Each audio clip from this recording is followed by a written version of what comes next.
was easy to Yeah. go, why not? No. Yeah. Come in. Yeah. Mm-hmm. You know what I mean? And that's a respect. That's where we start to go, boundaries Yeah, are kicking in. definitely. And even another example is when we would do graphic design and you'd be like, I need a flyer. And you'd be like, I need a flyer. And you'd be standing in my room and I'm like, lady, now? You're very much a now person. Yes. But you've kind of like adjusted to my speed and I've kind of adjusted to yours. So there's like a compromise. So usually you'd be like, I need a flyer now. And I'd be like, well, I can't do it now. And then hours go by and then I'd start. But now more so I feel like I need a flyer. And it's like, cool, give me 20 minutes. And that takes time. That did take time because, Yeah. you know, I had to respect the fact that, you know, one, I'm so quick to create, and I kind of want everybody around me who creates just as quick. Yeah. So if I say, got an idea, I expect everybody to go, well, let's go. Yeah. But I then realise, okay, well, can I schedule a flyer to be made? Let me know when, how much it's going to cost. And so the minute cost started to come into it, because I believe in paying people for their talent, as soon as that started to happen, I think that just helped it a bit. Because when it's free, it's got no respect. Definitely. There was no respect then. When I realised this is a service I'm providing. I actually can't just like chill. This is, I need to get on it. Yeah. Especially if I want to get paid that night. Yeah, because we're going out that night. Yeah. Yeah, so I finished it. Can you pay me? Oh, right. If I ever come to you and you're like, I don't like it, I'm like, why not? Let me give you a 30-day invoice. Them ones when you pay for something, they're like, yeah, 30 days to pay. But I need the money now! No! Yeah, so that was great that we could find that boundaries with that. And you know, the life pressures, because like I said, I'm trying to say to you, this is life, this is what's going to happen, because where I'm coming from, I'm self-made. Yes. Father God, Heavenly Father, self-made. And I believe that there's no... I come from a generation, from the Windrush generation, Caribbeans, where I watched my parents fight for things. I watched my mum and dad build things. I watched my mum and dad build a home in Jamaica. I watched them just get on and do, regardless of all the things that are stopping them. And racism, you know, restrictions, whatever it was, they went, okay, you don't want me to do it? Make I show you how. And that's me. I don't care if white people don't like me. Yeah. I've never had a problem with that. Yeah. Try to stop me, we'll see how that goes. But what I'm not going to do is spend my life, because I'm not black because I didn't get to be white. So for me, I'm living my life. You can't stop me. I can hire that, I can do that, I can learn that, I can do that. You can't actually stop me. You can stop my mind. And that's what I've been trying to say to you growing up and my children. Yes, you're going to face these difficulties, but if you stop for them, you're going to be distracted. Definitely. And that's the point that I've always made about racism and trying to say to you, yes, that's happened, but so what are you going to do about it? Yeah, I've never really, like you make us aware, but I've never really heard you say anything like, oh, this stopped because I was blocked because of my skin color. I'm like in this conversation, I'm realizing like, yeah, that's never ever been an issue for you because you've achieved everything that you wanted to do. Yeah, and I think that's, you know, my brother, when I was growing up, Michael, said to me, whatever the mind can conceive, the man can achieve. And I left it at that. That meant if I've conceived it in my brain, I can achieve it. Because I've already created it in my brain, so that means it's possible. So I always got stuck on that. I want to write a play. I'm going to put a play on. I want to do this. I'm going to do that. I'm going to meet this person. I'm going to do that. I just put it out there and built that like nothing. Tunnel vision. You can't stop me. I've already got it in my brain. You can't stop me. What the man can conceive, the man can achieve. Yeah. There's been rejection. There's been hard knocks. And what I would say to young people, young girls, is it is tough out there. It is tough trying to navigate even relationships. Definitely. Talk to me about relationships, because you guys doing it different to us, which I understand. Honestly, the streets are not for me. I think the thing is, how do we start relationships? Because you don't start the relationships like how we did back in the day. Yeah. I think that's the biggest issue, because I think when we started to go parties, we knew we were going to meet men. But it's kind of like, yeah, I completely agree, but it's like the desire for relationships isn't really there anymore. Really? Not really. I mean, the culture now is like quick sex, not catching feelings, catching flights, not feelings, and just like unemotional. And I'm like, I can't even like somebody quick. Like, I need to befriend you, and then I'll like you. There's been so many people who I've been friends with that have turned into like possible love interest, because I'm like, oh, now I know you, and I kind of like you. I'm not really a person that gets attracted off a look, you know. Like, I look at you and be like, that's a very good looking gentleman, but I'm not gonna be like, that's a gentleman I want to take to bed. I'm not that kind of person. I'm not that inclined. But to see that everybody else is inclined that way, I'm like, damn, like, where are the people who want to build things and take it slow? But there must be guys out there who are saying the same thing, because I think people are tired of the quick relationship, the quick sex, the going nowhere, this is what it is, and then realising that what happens to tomorrow, which I think COVID was the big wake-up call for people, when they start to realise, who are my family, who are my friends, who are my loved ones? All those people that I was just running by quick, it's gone to nothing. And as you get older, you start to check it. You know, one day you said, what's that thing that you asked me about? Oh, your body count. What's your body count? Body count. I was like, I ain't killed nobody. I ain't killed nobody. When I understood what a body counts were, I was like, first, how'd you ask me that question? But secondly, it's a very important question, but I don't think it's one that people should answer. No.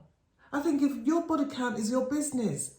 When I see women out there or men out there talking about their body counts 200, it's too much to discuss. At least if you're going to do that and you've chosen to do that, fine, because I'm not judging anyone. But the people who are now fast forwarding, sitting down and going, I wish I didn't do that. I don't know. Is a high body count a good thing? To some people, it's all about preference, because to someone, they'll be like, high body count, that means you've been with so many men. And then somebody else will be like, oh yeah, that means you've got experience. Like, it's so much perspective. Like, I don't know. I do think that the thing is now, relationships are important, and I think that we do things different. We used to go to a dance, man squeeze our arm, we scrub. At the end of it, we dance close. End of it, we exchange numbers, wait to hear from that person. Then you meet up, then you go out somewhere, simple pictures or whatever it was. Get to know them. And those relationships are long-lasting relationships. I always think that an extension of a friendship into a relationship is a strong relationship, because you really do get to know them, as opposed to trying to pretend who you are. Agreed. Like, this is me dressed up, this is me, this is how I think, I've got this amount of money. Your money business, how you handle money is important, but I don't need to know if you're making 100k before. Yeah, I think that kind of dialogue that's on the internet all the time, it's just silly. It's actually something to consider further down the line maybe, but not before you've even met the man. So the relationship kind of thing has changed, that I suppose you know what you're looking for now? Is that generation now saying, let's take this thing serious? This generation? Yeah. I don't actually know. I feel like the issue here is that there's so much choice. Yeah.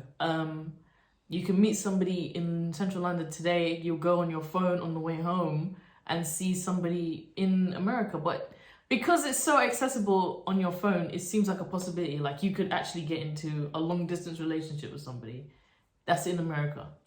And the thing that makes it kind of realistic is that one day we could actually meet up and then make this for real. Because you see influencers doing it. Yeah.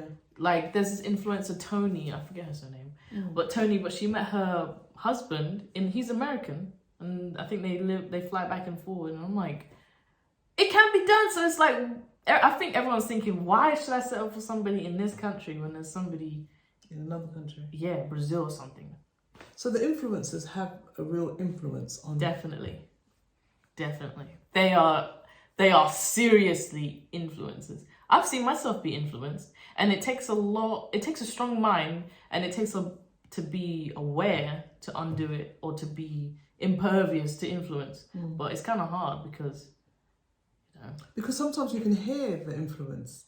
You were going down the road once and it was like Oh my gosh. conversation about, you know, feminism and it was very intense. And you're fighting for the patriarchy. You're fighting for everything in the house. It was like, okay, we do believe that, we do understand that we don't care about, this we do care about, that's not our issue. Because I think sometimes everything was a fight. It was. Everything was a fight because I'm like, because when you're being influenced in a way to see injustice in everything, you can't settle. How do you relax when everything is a wrong against you? And especially if they get your mind and they start telling you it's because you're a woman, and then everything is like, because I'm a woman, you want me to do dishes? Excuse me? Yeah. Like no. To come out of that takes time. Because that was quite intense. And I feel, and it was intense, but I feel like it's between the ages of like 18 and 21. Those are the young people that they're getting. I feel like those are the young people that they're getting for radical feminism. After that age, I'm not gonna lie, 22, 23 people are chilling out because they're realizing, honestly, I was so angry and now I just want to chill out, bro. I just want to make my money, fall in love, and chill. And I think that's the whole point about life, is that there are some things to fight for. It is not everything. Yeah. I don't think you can fight for everything. Injustice, absolutely. In this part of your life, you might fight harder than in this part of your life. When I was 16, I was standing outside South Africa House for Nelson Mandela with the candles, chanting, and, you know, always in that heavy space. Early 20s, still fighting. Then in my mid-20s, I started to fight differently. Yeah. Started to fight more powerfully. Rather than go to a meeting and say, why can't I be in your production? Why can't I do things your way? I'd go, well, run your way. Why don't I do it my way? Why don't I learn how to write? Why don't I learn how to produce? Why don't I take this power back?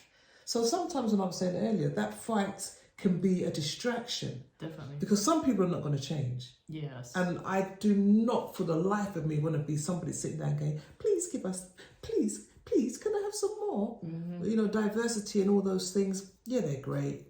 They give some people jobs and some people get called in because of their diversity. We can argue whether or not we want to be there because of that, or we can argue that when we get in there, we make good use of it. Absolutely. So everything wins. But you got to work out what your fight is and where your strength is and where your focus is, because you don't want to get to 35 and gone, you know what I should have done, shoulda, woulda, coulda, could have had that life, could have done that, could have had that, could have done my children, could have done no. There is windows, and I always say to you, there are windows in your life, especially as a woman, that your body behaves like this, your body behaves like this. When you get to this age, it doesn't behave like that. Don't care what people tell you. They might tell you, oh, I can freeze my eggs, I can do that. Yeah, if you get lucky.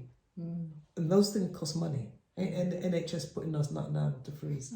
So bun certain arguments out there and go, let me make my own decisions. Yeah. And I find that there are some parts and some pockets of the internet where those kind of ideologies are quite common. Like, I can't name any, but I've seen quite a few videos where they're just like, I just like soft girl life. Have you heard of that? No. Soft girl life is like, oh, I just want to look cute and look pretty and have kids maybe and have a husband and maybe stay at home, look after the kids. And it's like this world has gone too radical so that the people who are tired want to just be like, no, let's completely scrap that and let's be traditional women. And first of all, to have a life where you just raise your children is not easy. No. You know, people go, oh, you're going to be a stay-at-home mum. Stay home, working, cleaning, looking after, raising children. Job. That's a job that drives some women, it can ruin them. Yeah. Because it can just be so on your nerves doing this, trying to get it right. Nobody tells you how to be a mother. You at home going, oh, right, I wonder if... Now you've got social media. Before, we just had to work it out. If you met somebody in the playground or you worked it out or you got a good relationship with your mum, you can speak to them. But these are great skills Yeah. that when mothers are finished raising their kids, taking that into the workforce, negotiation skills. When you've got children and you've got to tell these children, you can fly, you can't fly yet, but that's not because you can't fly. I just got to build you up a bit more. You're flying, off you go. Right, you don't eat that, you want a little bit more. That's negotiation. Yeah. You know, when you ain't got no money and you've got to try and make fun of the day and take your children out, that's creativity. Mate, those skills should be in the workforce, like transferable. Absolutely. What do you do? I'm a mother. Okay, then Exactly. you are now the CEO. Yeah, exactly. Because you got people skills, you got all of those things. So I think that, you know, when people talk about them as soft skills or soft, what do you call it? Soft life. Soft life. Soft life. Hard life. It's actually rude. Yeah. And everybody's life is different, and what you bring to the table is different. And so the judgment and the social media is putting people up to say, if your life isn't like this, then you haven't got a life. Yeah, and off that point, it sounds like people lived in the world freely, and then social media came around, and then people created their own mental prisons. Yeah. Like, if you have no friends, you're still in a prison, because you're not just going to succumb to peer pressure by your friends. You're going to succumb to peer pressure from the internet that you consumed. Yeah, because you watch the news, and the news will give you a certain amount. Then social media reacts to it, and this person reacts to it. They even close you down with what you say and think. Because you might want to tweet something, but now you say, oh no, they're going to cancel me if I do that. Oh my gosh. So you're in prison. Yeah. You can't even say, oh, my bad, I made a mistake. Because people are going to go, you said that, you're wrong. And how dare you say that? You want to go, shut your mouth. I made a mistake with the thinking and the mind that I've got now. I made this decision. Now that I have this, I'm making that decision. That's why I don't believe in cancel culture. I believe in blowing people up who are doing some really wicked, demonic things and exposing them. But if you change your mind, or you misunderstand, or you don't quote something right, or you talk about a group of people in the wrong way because you haven't got the words yet, that's too intense to go, you should now die. Because some people kill themselves. Yeah, it's true. And the God I serve is a forgiving God. So who's mine? Exactly. Like, no, seriously, who are you, man? Yeah. Who are you when you were doing your business in your business quietly behind your bedroom door or behind your whatever? No one saw you. But now you can see this person's mistake. You now can jump on it, but we can't see yours. Right. Okay. Just flawed. And that's why it says don't judge. But that's right. And so that's kind of judgment and looking at people and being able to say sorry, forgiving and moving on. It's part of mental health. We talk about mental health. But I think, you know, in the further series, we'll go deeper, and we're also going to get mothers and daughters to come on board of this journey with us, just to share our experience. And if there's a child out there who is not, a daughter out there who's not getting support from her mother, I would hope that they can come to this podcast and hear some views and share their views as well. It's New Year. We're coming to the New Year. Yes. Do you do New Year's resolution? I've tried in the past, but I feel like they hold no weight in my life. I'm like, New Year's resolution still eat less chicken. And exercise more. And get more money. All of those things by January, the end of January. The week. January 2nd. Okay. Now, what I tend to do, and I've kind of shared with you over the years, is the vision board. I started doing that years ago. And what I love about doing a vision board is the clarity that you can get out of your mind. Because sometimes you can't see what you want and you have to visualize it. So this vision board that we create is just really just putting pictures and images and quotes to remind us how we see the year coming. And sometimes I've gone back to my vision board and gone, oh my God, that did happen, that happened, that happened. And the Bible says, for those of you who are Christians who understand this, write the vision and make it plain so that they will run for you. Now, I always have this image of my vision board, which is the angels going up to my board with their notepad going, she wants a G-Wagon. I don't know if we'll get that this year, girl, but we'll look at that. Eventually. And then they run for me. Yeah. They go and find the things that I need if I want to create this film or do these things that I want to get involved in.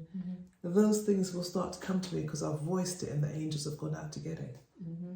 I've tried with a vision board, but when I did try, I wasn't saved.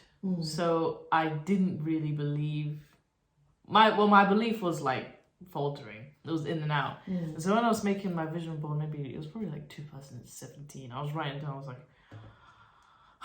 just get it down. And then I would look back at the end of the year and nothing would have been completed because I just didn't believe. I didn't know why I was putting any of this stuff down on a piece of paper. But I feel like that would be different for me this time around because one, I'm saved and believe, and I'm on a different path to achieve the things I actually want. I'm also trying to figure out what I actually want because it's been a long time. I've been going back and forth between career paths, and it's like, figure it out or just get on with it, have some discipline and just crack on and see what comes of that. So I'm excited to put mine together. Tonight, yeah, New Year's Eve. So that's it really. We're going to kind of like leave you here now and just kind of hopefully for the new year we'll have more episodes of Mother and Daughter, myself and Shu Prosper, and just really have fun, have conversations, share with us some of the subjects you'd like us to discuss, and hopefully the next series we'll probably film it in Jamaica. To Jamaica. So thank you for joining us and hope you have a wonderful evening.